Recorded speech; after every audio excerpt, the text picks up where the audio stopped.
Super గా ఉంది బాబా, నవ్వుతుంది. చూసుకొని రారా.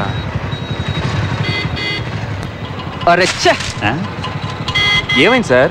ఇంకేం అవ్వాలి, పేపర్ తెరిచామంటే అన్ని అక్రమ సంబంధాలే. నేను అడిగిందంటే మీరు చెప్పేదేంటి?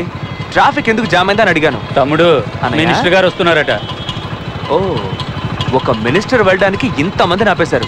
ఇవన్నీ మన దేశంలోనే, ముఖ్యంగా ఆంధ్రప్రదేశ్లోనే. చెప్పేది నిజమే, కానీ అడిగే దమ్ము ఎవరికి?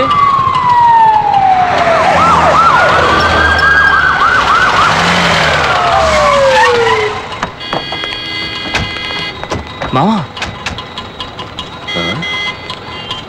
ఏంటయ్యా ఇది? సార్, ఎందుకలా ట్రాఫిక్ అంతా బ్లాక్ చేసి ఉంచారు? అది కాదు సార్, మీకోసమే. నా కోసమా? ఏమయ్యా, నే ఒక్కడిని వెళ్ళడం కోసం ఇంతమందిని ఆపుంచారా? ఇది మన దేశంలోనే జరుగుతుంది, ముఖ్యంగా ఆంధ్రప్రదేశ్లో ఎక్కువ. ఇదే నా ప్రజాస్వామ్యం?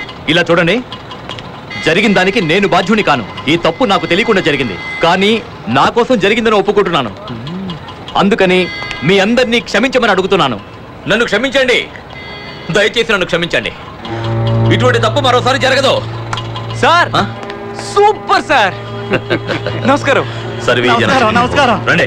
చాలా మంచివారు మావా. ఏంటి మామా, నువ్వు చెప్పిందే ఈయన చెప్తున్నారు?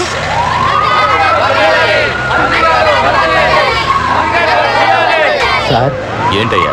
మీరే కదా సార్ వచ్చేటప్పుడు వెళ్ళేటప్పుడు ట్రాఫిక్ లో చేయమన్నారు. అవును, చెప్పాను. అది చెప్పింది నేనే, ఇప్పుడు ఇలా అన్నది నేనే.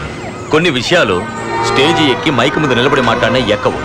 కనీసం అక్కడ ఓ 1000 మందినే ఉంటారా? ఆ 1000 మంది వెళ్ళి 50,000 మందికి చెప్తారు. ఆ 50,000 మంది వెళ్ళి 5 లక్షల మందికి చెప్తారు. 5 లక్షల మంది 50 లక్షల మందికి, 50 లక్షల మంది 5 కోట్ల మందికి.